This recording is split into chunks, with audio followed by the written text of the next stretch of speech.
Now dear 11th trigonometry NCERT exercise 3.1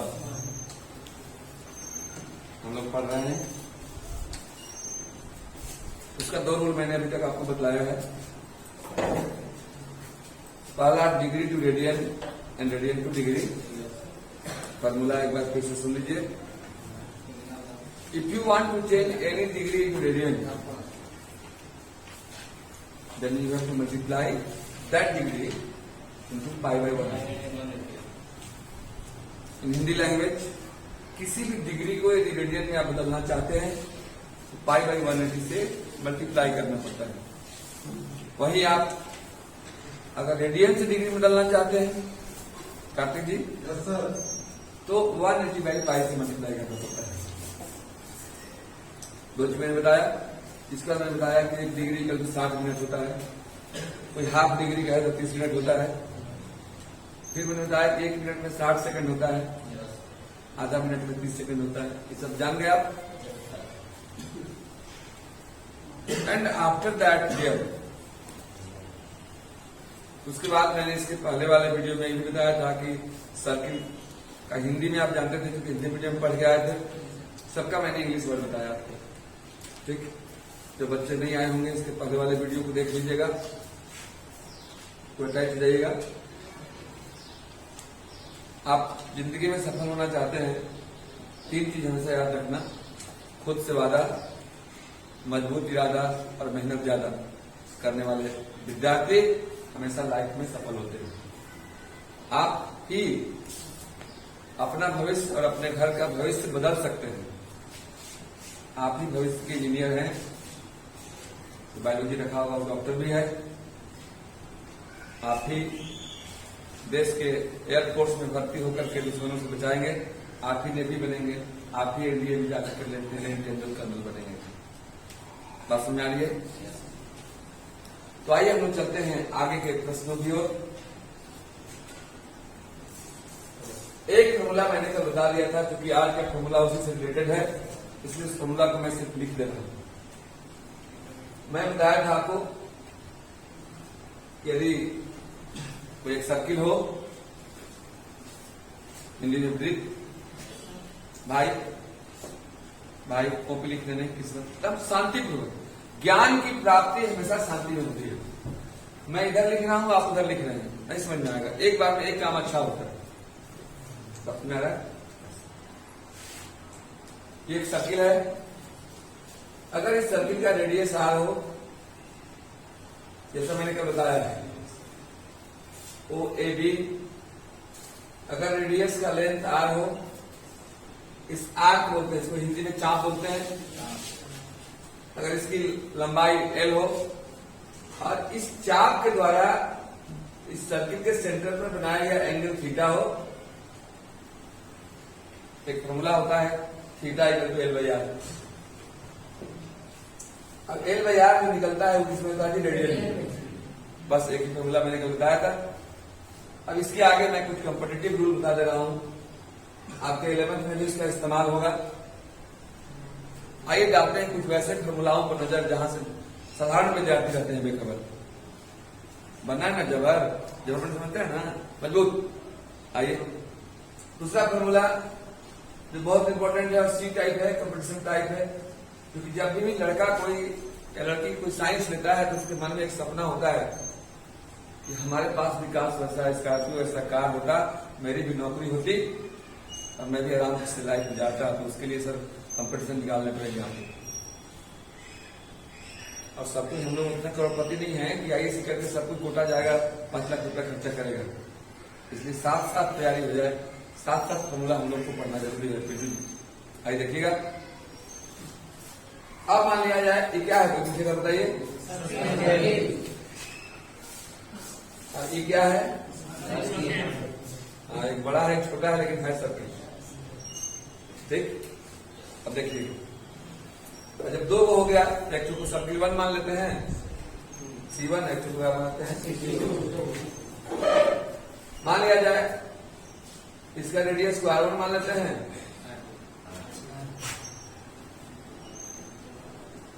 इसकी radius को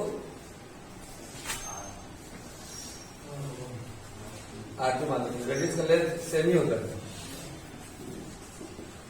इसके एंगल को θ1 मान लेते हैं, इसके एंगल को θ2 मान लेते हैं, इसके चाप की लंबाई मतलब लेंथ ऑफ पाथ को L1 मान लेते हैं, इसकी चाप की लंबाई को L2 मान लेते हैं। छोटा बड़ा बच्चे होते हैं, आपका छोटे हैं तो छोटा छोटा सामान होगा, उनका बड़ा है तो बड़ा बड़ा होगा। अंतर तो यही है, और तो कोई डिफरेंस नहीं है। फॉर्मूला आप अलग लगाएंगे, अपना आप अलग खाएंगे, वो अपना अलग खाएंगे। बात तो इसमें फॉर्मूला लगेगा तो हो जाएगा θ = L/R, तो L1/R फॉर्मूला होता है θ = L/R, θ1 = L1/R1। तो अगर L1 का मान निकालने के लिए कोई बोले कि L1 का वैल्यू क्या होगा, तो आप इसको ऊपर जाइएगा, हो जाएगा R1 × θ1, इधर डिवाइड में हो जाएगा, मल्टीप्लाई में हो जाएगा। L1 = हो गया R1 × θ1, इसे थोड़ा याद रखिएगा। आप इसमें आइएगा, इसमें अपना फॉर्मूला लगेगा, इसमें हो जाएगा θ2 = L2/R2, इसलिए L2 बराबर दोनों अलग अलग है, एक बड़ा सर्किल एक छोटा सर्किल, एक बड़ा बच्चा एक छोटा बच्चा, लेकिन फिर भी एक साथ बैठे हुए हैं। तो कोई ना कोई कंडीशन है। क्या कंडीशन है कि सब लोग एक ही क्लास में है, इसलिए एक साथ बैठे हुए हैं, इतने बच्चे बैठे हुए हैं। यानी कि बच्चा छोटा हो या बड़ा हो, लेकिन अगर क्लास एक ही हो तो एक ही चीज पढ़ेगा, एक ही साथ बैठेगा। तो अगर कभी ऐसा हो जाए दोनों में, आपसे कोई बोले, आपसे और कौन बोलेगा, सवाल बोलेगा, बोले यदि एक लेंथ ऑफ आर्क्स, आर्क नहीं आर्क्स, एक चाप नहीं दो चाप, बॉय की बात बॉय लग गया तो एक बॉय की बात नहीं हो रही, दो बॉय की बात। If the length of arcs are same, यदि दोनों की चाप की लंबाई बराबर हो जाए, यदि दोनों का क्लास अगर बराबर हो जाए तो क्या होगा? यानी कि अगर L1 बराबर L2 हो जाए तो क्या होगा? जब L1 L2 के बराबर है, L1 का मान भी L2 के मान के बराबर होगा। L1 का मान कितना है? L2 का मान कितना है? ए ने जब गुना में है होने जाएगा तो भागा में, अब ए ने जो गुना में होने जाएगा तो एक काम कर देते हैं जी, R2 को ले जाते हैं तो कहाँ जाएगा? इसको ले जाते हैं। यानी कि एक इससे फॉर्मूला निकला, जब वो कहे आपसे दो वृत्त के चाप की लंबाई आपस में बराबर है तो उनकी त्रिज्याओं का अनुपात कितना होगा? तो R1/R2 का डायरेक्ट फॉर्मूला हम लोग इस्तेमाल करेंगे, θ2/θ1, और इसका जरूरत अभी तुरंत पड़ने वाला है। देखिएगा, मैं क्वेश्चन बताने जा रहा हूं। अब देखिएगा, चतरा वाले भाई खड़ा होकर क्वेश्चन पढ़िए आप, जो कल पढ़ाए थे। क्या नाम है? दोनों अगर बातें हैं, अमित राय जी, क्वेश्चन पढ़ाए थे कल।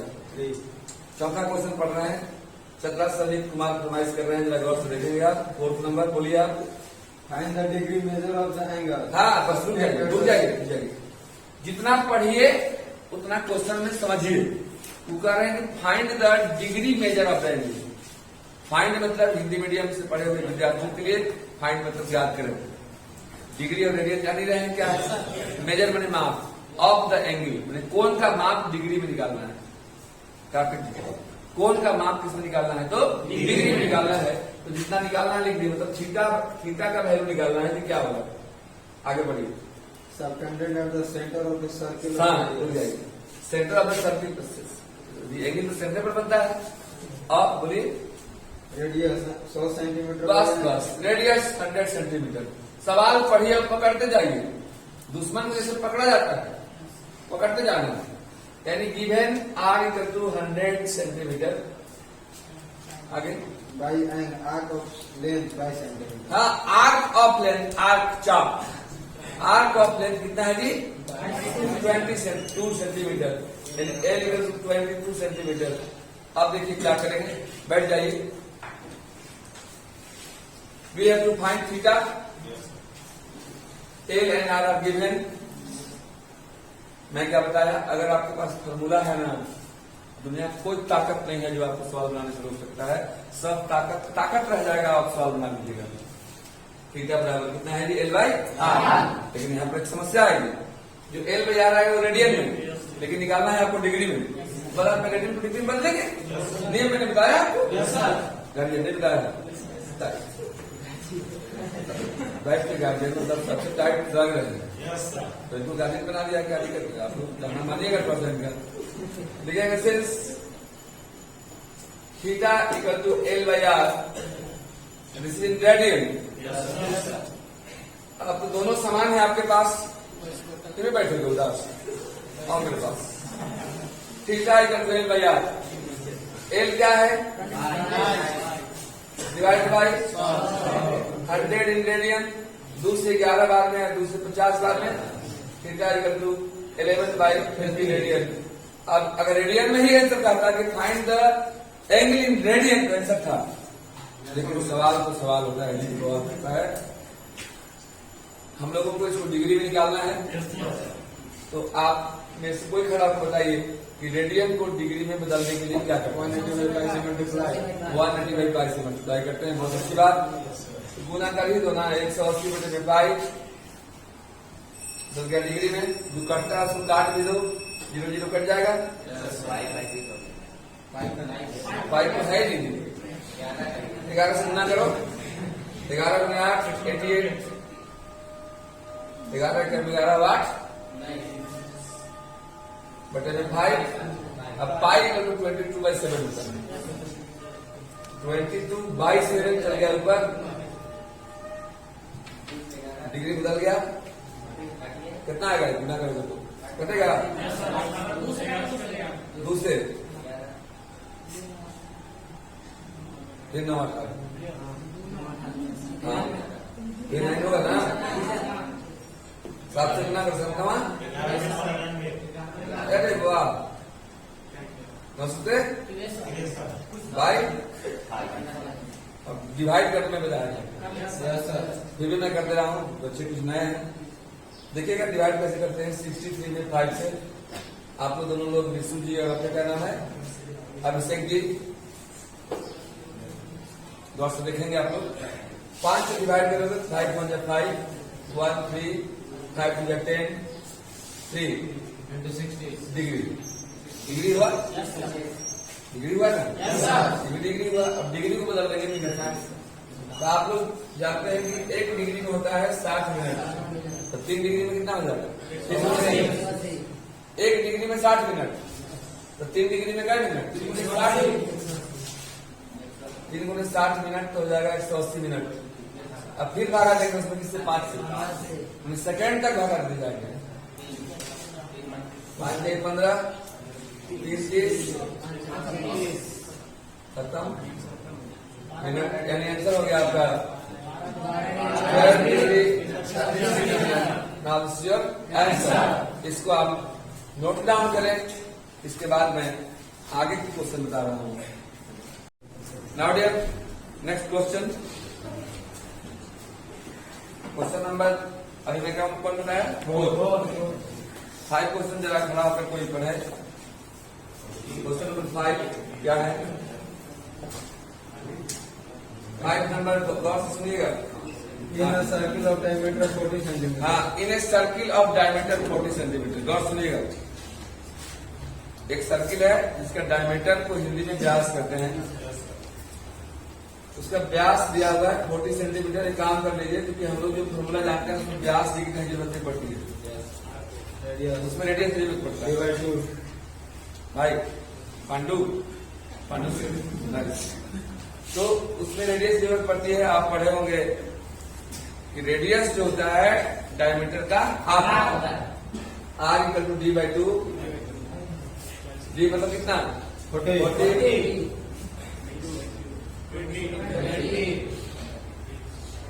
क्वेश्चन नहीं पढ़े कि in a circle of diameter 40 centimetre. अभी तक मैंने वही था, डायमीटर दिया हुआ है तो रेडियस निकाल लिया। आगे पढ़िए।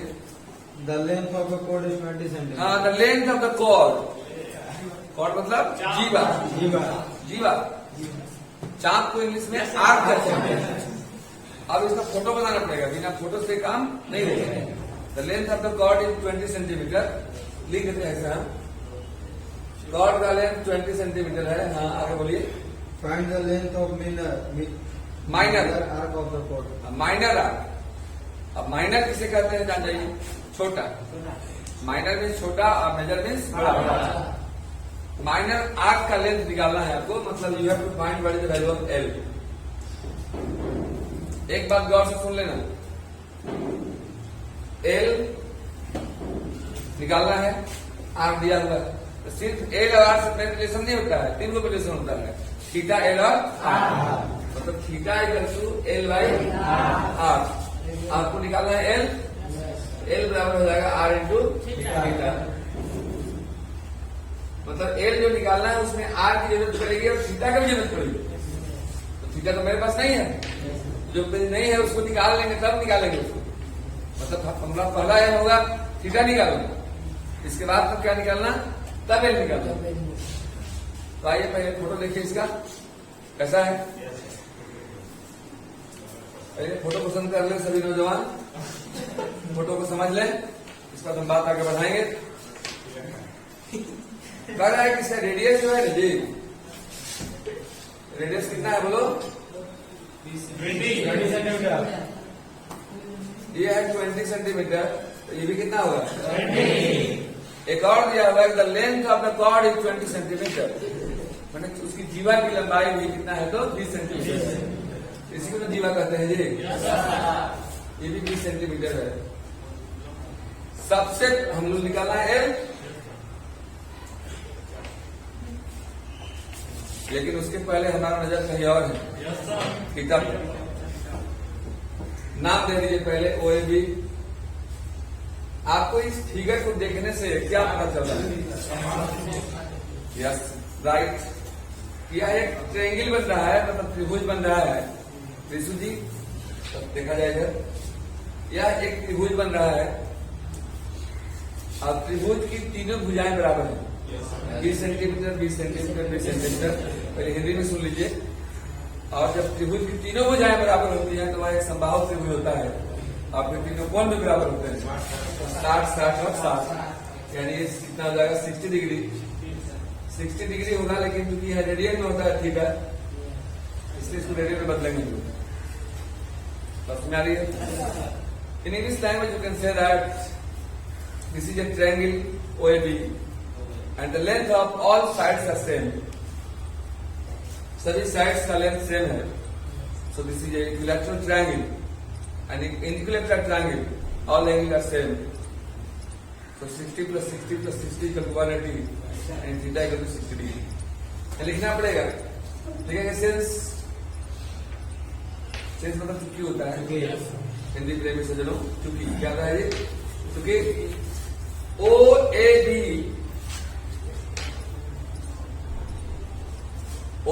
is equilateral triangle। इक्विलैटरल मतलब समबाहु त्रिभुज, हिंदी में लिख लीजिएगा समबाहु त्रिभुज, ठीक है? लिखोगे ना?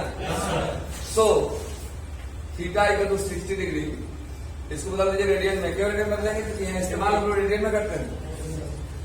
एंड डिग्री को रेडियन में बदलने के लिए छोटू पाई बाई याद है ना? 60 इंटू पाई बाई 180। बहुत सुंदर बोलते हैं, क्या नाम है आपका? Kush Kumar Singh ji from Parchawa Nagar. Theta equal to pi by 3 radian.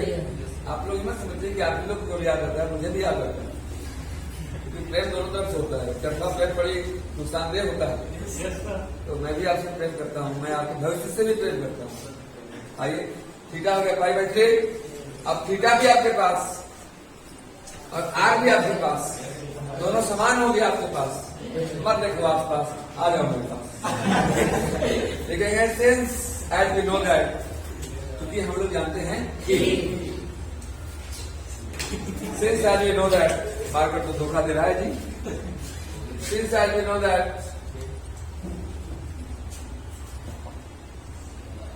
क्योंकि हम लोग जानते हैं कि theta equal to L by r इसलिए L equal to R into theta, L equal to R into theta. R आपके पास है, कितना है 20 है ना, थीटा है जो पाई/3, पाई का वैल्यू रख दीजिए कितना 22/7 इंटू 3 कटेगा, क्या कटेगा, कुछ नहीं कटेगा। तो 22 गुना 440/21, इतना जितना डिवाइड कीजिएगा जितना डिवाइड कर दीजिएगा, इतना 42 2 0 नहीं लगेगा, 0 पॉइंट हो जाएगा 210। तो कैसे क्या बार 210 एनी प्रॉब्लम। इसके बाद तुरंत हम बता देते हैं आपको क्वेश्चन नंबर 6 में जरा खड़ा होकर पढ़िए कोई। हाँ कार्तिक जी पढ़िए, कोई भी पढ़ो, क्या नजदीक में है आप लोग पढ़िए। हाँ कार्तिक जी पढ़िए, गौर से सुनिएगा क्वेश्चन, शांतिपूर्वक। हाँ बोलो। इनटू सर्कल्स, गौर सुनिएगा। अब एक वृत्त की बात नहीं हो रही है, 2 वृत्त की बात हो रही है। हाँ इनटू सर्कल्स, हाँ आप पकड़ा गया, देखिए मैंने ट्रिक बताया था। आर्क नहीं, आर्क्स ऑफ सेम लेंथ, उन दो को चाप की लंबाई बराबर है, यानी यहां से पकड़ाया। क्वेश्चन 6 ना, in this question L1 equal to L2। आगे बढ़िए। वन मिनट डियर, पहला एंगल 60 डिग्री का है और दूसरा एंगल 75 डिग्री का है। At the center, हाँ find the ratio of find the radius of the radii, उनके त्रिज्याओं का अनुपात ज्ञात करो, यानी we have to find R1/R2 equal to R। एक बात सुन लीजिए, गुरुकुल से सुधा चली आई, हमेशा दर्द के पहले दवाई, हमेशा दर्द के पहले दवा देते हैं आपको। मैं अभी दे दिया हूं आपको, यदि 2 वृत्त के चाप की लंबाई हमेशा बराबर है तो उनकी त्रिज्याओं का अनुपात क्या होगा। आप पीछे कॉपी खोलिए और देख के बताइए हमको, ध्यान से बताइए क्या होता है। R1/R2 डायरेक्ट इग्नासेंस, as we know that, since as we know that, क्योंकि हम जानते हैं कि R1/R2 इक्वल टू θ2/θ1। तो R1/R2 इक्वल टू θ2 आपके पास है जी 75/60, कटेगा का 15 चौके 15 बचे, यानी R1/R2 equal to 5/4। This is your answer. थोड़ा सा आगे बढ़ाइए, तो R1:R2 इक्वल टू 5:4। आपको कुछ प्रश्न है, खड़ा होकर पूछे आप हमसे। 20/3 है 20/3। यही आंसर छोड़ दीजिए, हम लोग उससे आगे गए। अरे आप हमसे सिर्फ रोटी मांग रहे थे, मैंने रोटी दाल भुजिया सलाद सब दे दिया, अच्छी बात है। आंसर परीक्षा में नहीं दे रहेगा, परीक्षा में तो आप जो बनाएंगे, रुक जाइएगा 1 मिनट, और आंसर के चक्कर में आपको नहीं पढ़ना है। जब हम आपके सामने हैं तो आप आंसर देखिएगा। आप अब बताइए, 92 से मैं पढ़ा रहा हूँ, आपका जन्म कब हुआ है बताइए, लगभग 2010 में। बताइए, मतलब आपका जन्म भी नहीं देते, बाबा इधर मार रहा है। तो आपको आंसर देखने की जरूरत नहीं है, आपको विश्वास करना है। पत्थर में विश्वास करते हैं तो भगवान दिखाई देने लगते हैं। तो मैं तो पूरा आदमी खड़ा हूँ जी, विश्वास तो करने पड़ेंगे आपको। फिर मिलेंगे अगले वीडियो में नए क्वेश्चन के साथ, तब तक आप बनाते रहिएगा। धन्यवाद।